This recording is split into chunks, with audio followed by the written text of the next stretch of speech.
Charlie Parsons for Boxing Social in association with freebets.com, ready to fight an Empire Fight Store. Always a pleasure. It's a lovely t-shirt you're repping today, Hatton Mayweather. Mr. Gareth A Davies, how are you this fine Monday afternoon? I say fine, the weather's a little bit mediocre actually. Yeah, it's not a bad day. I've been out myself for a little while. Dog walk, bike ride. Monday's disappearing fast at the moment. But yeah, I'm just repping the Mayweather Hatton undefeated t-shirt. I've got a little dog trying to climb up all over me, my daughter's dog here. We get a dog in the thumbnail? I don't know if he's going to... Every time I go down for him, he runs off. Okay, he's doing that game. Let me just get my vape. He'll just relax me. Hang on. Oh, there's the dog. Oh, can you see him? Yeah. Yeah. Lovely little Vito. There he is. Yes, this is this could be the greatest thumbnail of all time. Yes, little Vito. There he is. There he is. Just had his walk. There we go. Oh, we're here for it, mate. We're here. So if he barks, you know what the noise is. It's all in good. The back. Maybe I'll just hold him and then he'll be a bit calmer. Yeah. Lovely. You like to vape around dogs or not these days? Do you get cancelled? You can vape around a dog. You don't get cancelled for that, my man. But we're both vapors, aren't we? I'm not a vapor.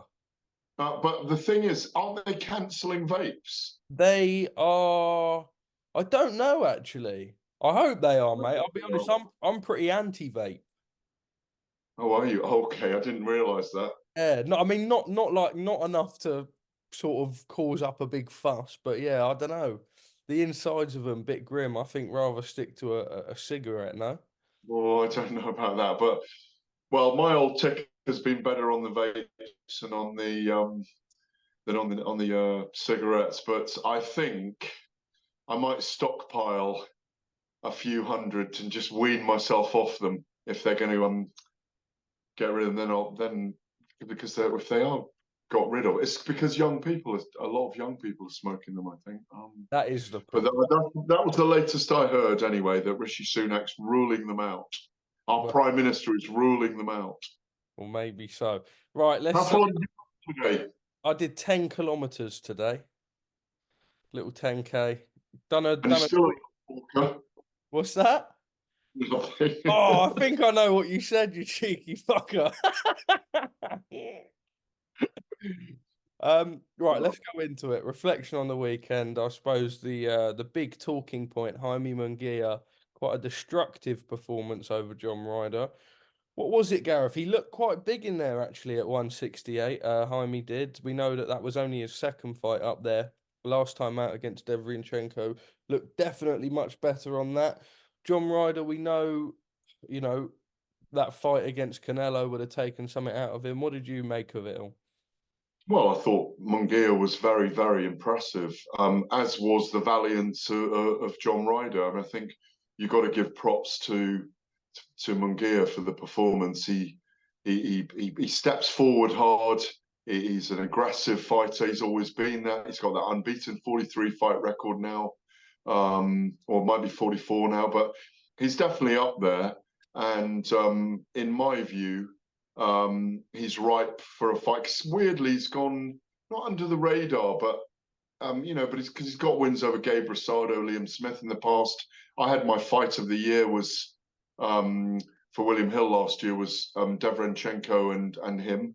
A brilliant fight that was. For me, it was the #1 fight of the year. Brilliant 12 rounds, and he had a particularly good 12th round, Munguia. It was very dominant. You might have slid around maybe 2 for John. I think a couple of the judges gave John, or one judge gave John 2 rounds, but it was a fairly comprehensive beating. I picked points or late stoppage. I just thought Munguia would have a higher work rate. John was very tough in there, and I think they pulled him out at the right time. Obviously, he was down, was it 4 times in all? 3. 1, 2, 3 times. I mean, he's down, and he'd had enough. He'd had enough. And the thing is with John, he'll keep going till he's nailed to the canvas, and you don't want to see that. So the right stoppage by the team. Tony Sims did the right thing, pulling him out after he was hurt in that, was it, ninth round? Yeah. You know, so it was the right thing. Very impressive, and I think Munguia is in line now, potentially for a fight with David Benavidez, or even Saul Canelo Alvarez. And if Alvarez might even say, right, you two fight off and I'll fight the winner. But he's got two guys there who he could legitimately fight this year, in my view. So that may be his year mapped out, especially with Dmitry Bivol being lined up to face Artur Beterbiev, looking like June the 1st in Riyadh. Well, I suppose on the topic of that, then the super middleweights in Mexico dominating. You talk about Benavidez there, Munguia off the back of this weekend. Canelo, obviously the man that everyone wants to fight. He always said that he never wants to fight another Mexican. However, it looks like he's going to have no choice in 2024. Maybe the year that they both go at it. Yeah, it's two brilliant Mexican fights. The styles of both men are fantastic for him. You know, they are typical Mexican fighters. Direct, forward, slashing punches, work rate very high, come to fight. And you can't see either man being in their shell against him. All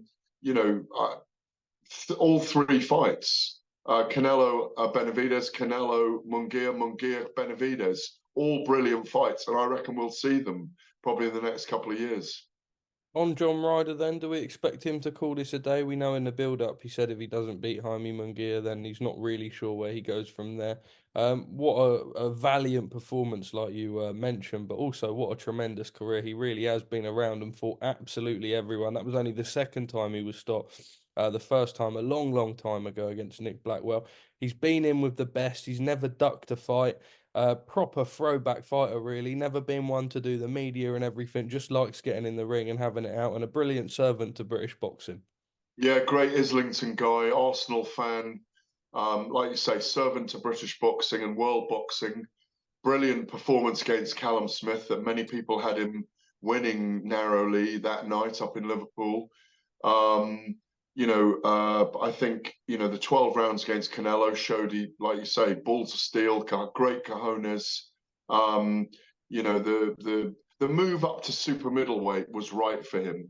In his early 30s, he's 35 now. So in many ways, I think it may be the end, but he might fancy one more dig. You never know. I think he's too small for light heavy. But it's been a great career. I mean, when you think he lost to Nick Blackwell all those years ago, I think that was a middleweight, I think. Yeah.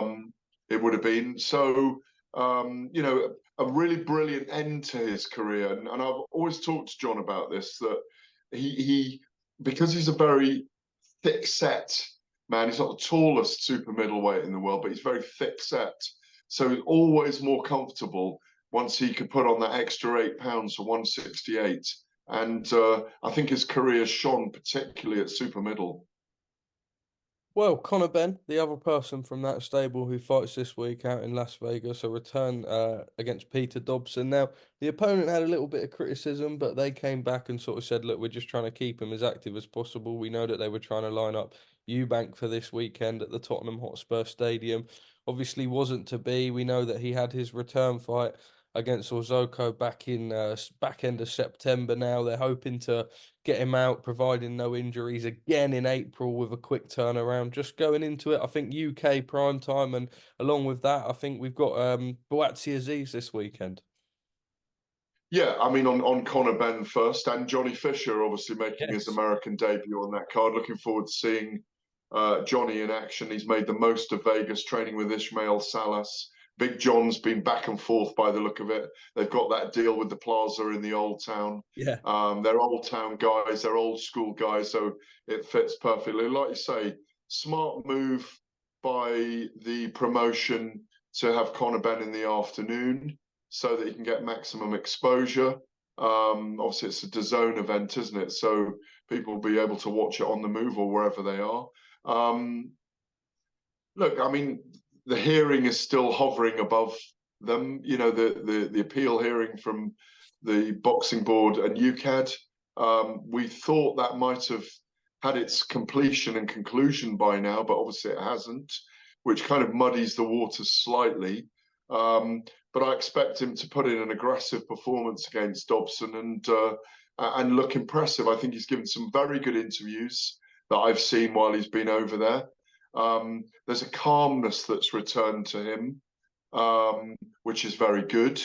All in all, you know, like you say, they're getting his career back on track, but they need this hearing to be completed, really, so that he can actually fully move on from the situation that he's been under all this time for those two failed clomiphene tests.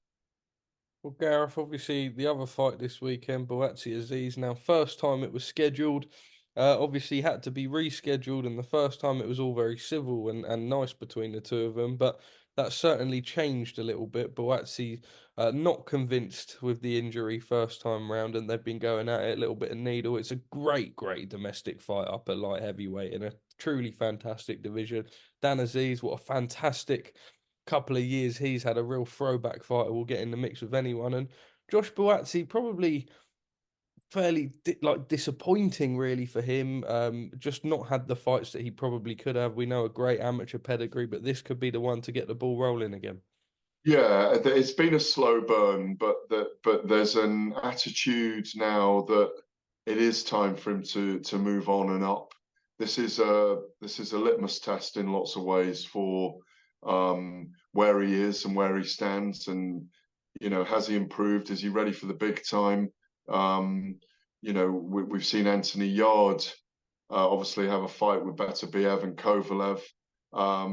You know, and advance his cause. Obviously, he hasn't won those two fights, but you know, there's a lot of people talking about Hearn versus Warren and Callum Smith and Anthony Yard being the fight that could obviously take place if they are having promotional rivalries with their fighters outside Joshua and Fury.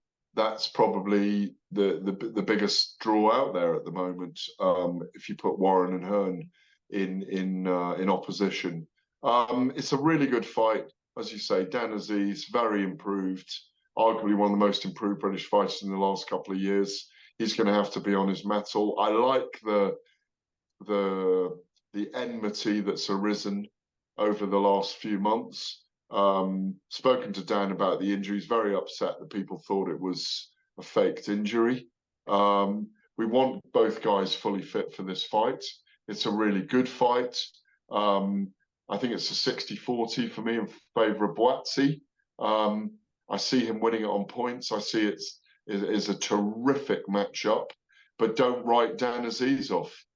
He's got a lot of energy and speed, and he's in and out quickly. If he can box like he did against Hosea Burton, unless Joshua Buatsi doesn't let him, we could see him be very, very impressive in this fight. They'll both give their all. You know, Groves and De Gale comes to mind for all those years ago. You know, just they are kind of almost world level, these two, but this is a test of kind of moving escalators. Maybe one has to go back and reset, and the other moves up to world level after this. As I say, I see Buatsi as the marginal favourite. If I had to make a pick, I'd probably say him on points, but it's a terrific fight. Really is a terrific all British dust up. On the topic of Joshua Buatsi, we saw that there was a legal proceedings between Matchroom and Boxer. What did you make of all that and everything that's come out recently? Well, it's just a contractual thing, isn't it? So, you know, that is a painful scenario for all of them. Obviously, Matchroom weren't happy about him leaving to go to Boxer, but he had his reasons. Whatever they were promising him, they're certainly delivering. You know, he's got this fight with Dan Azeez, so he'll have had his reasons. It happens in boxing. It's a divorce, and as a divorce, there's a split of some kind. And in this case, it's obviously, you know, there's an unhappiness from the Matchroom side. I mean, I think he's been with them since the Olympics in 2016, hasn't he? So, Yeah. Yeah, so it's just one of those scenarios. It happens over and over again. We shall find out who has the right or not in the legal action, or whether they settle out of court. I'll just rattle off a few more. I know that you've got a busy schedule today, Gareth, but Garcia isn't fighting Rolly Romero. Eddie Hearn has urged that they reopen negotiations for the Haney fight. I think they're looking at a date of April the 20th. I could be wrong. I know that there's nothing in No, the that's what he said. Yeah. schedule for then. Just your. It's been a bit sticky for Ryan. He's been coming out putting tweets saying that this could be, signed and announced within 24 hours. Then we hear that Rolly Romero is fighting someone else, and I'm sure he's as frustrated as anyone else. And as boxing fans, we'd love to see this fight. And it was there and then it wasn't. What do you think? Well, the Romero fight or the Haney fight? Well, the Haney fight was on and then he pulled out. I thought the Romero fight was going to happen, then came out with a load of tweets saying it was 24 hours away. Then we heard that Romero was Yeah, fighting. It's all been a I think bit. Ryan Garcia is one of the golden geese in the boxing world at the moment, and it's very good matchmaking for Devin Haney. Um, I see him as a big favourite in that fight, and obviously there is the jeopardy for him with the power that Ryan Garcia carries in his hands. So it's if Haney can get this fight, it's brilliant matchmaking by his promoters and his team and Bill Haney. I think Haney wins that, but it's one we'll all watch because Garcia, it just reminds me of Amir Khan's career where he's got fast, flashing fists. He could take you apart. He's very dangerous early in a fight.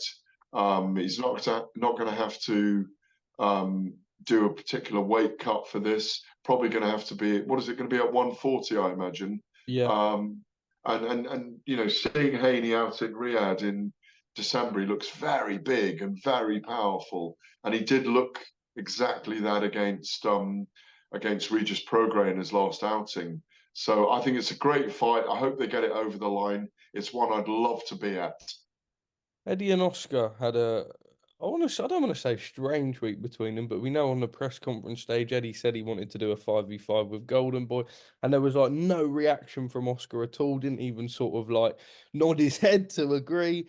And then they filmed like a face off with each other. And then sort of, I think Oscar's now come out and said before the fight, I want to work with everyone out there, Bob Arum. I want to work with Eddie Hearn.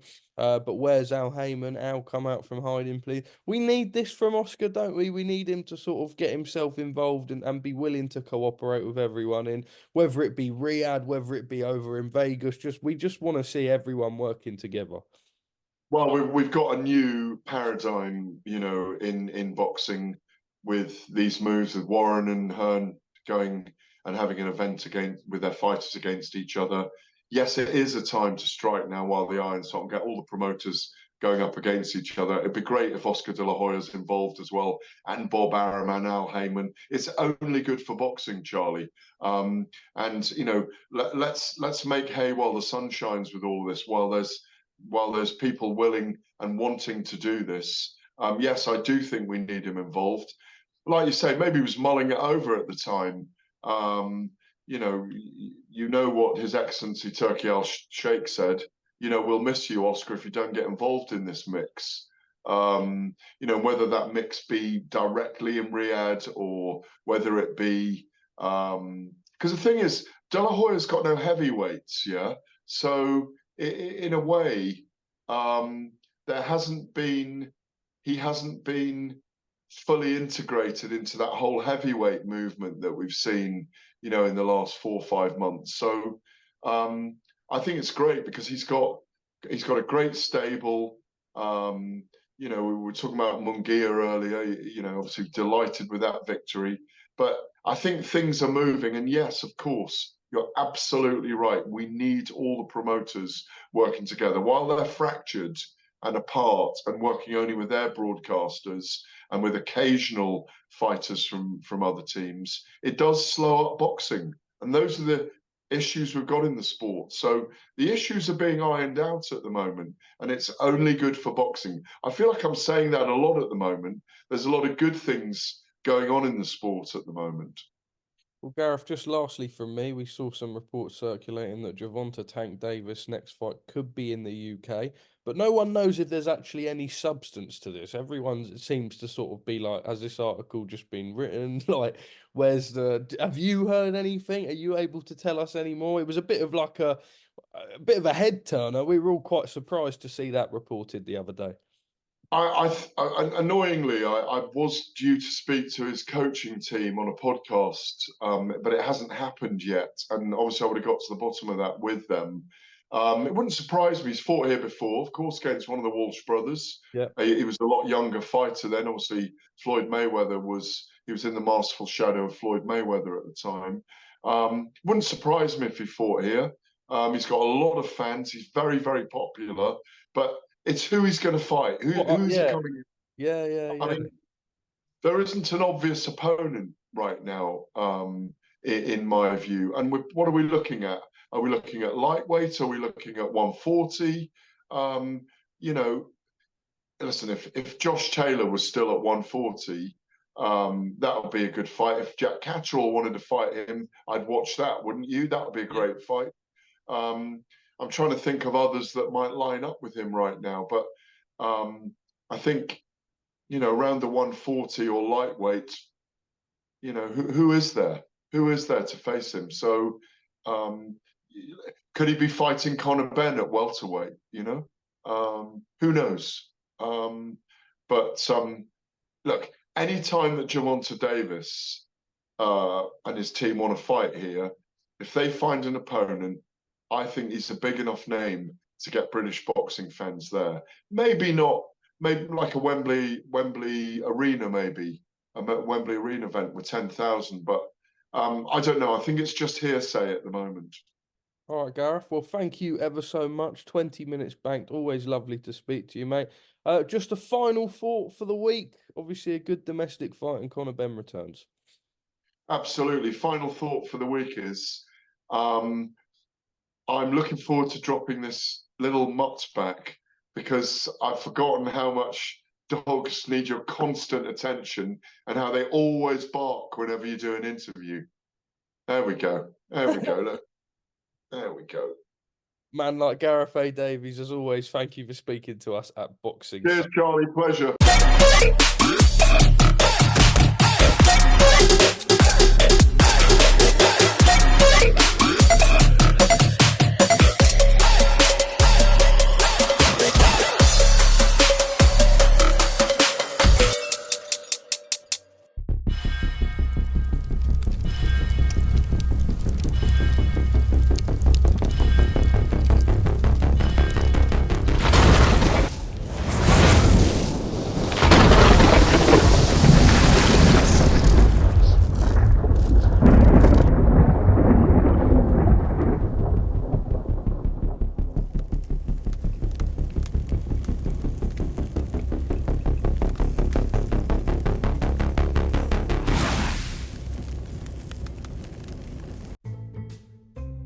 We need to think of a new advert for freebets.com.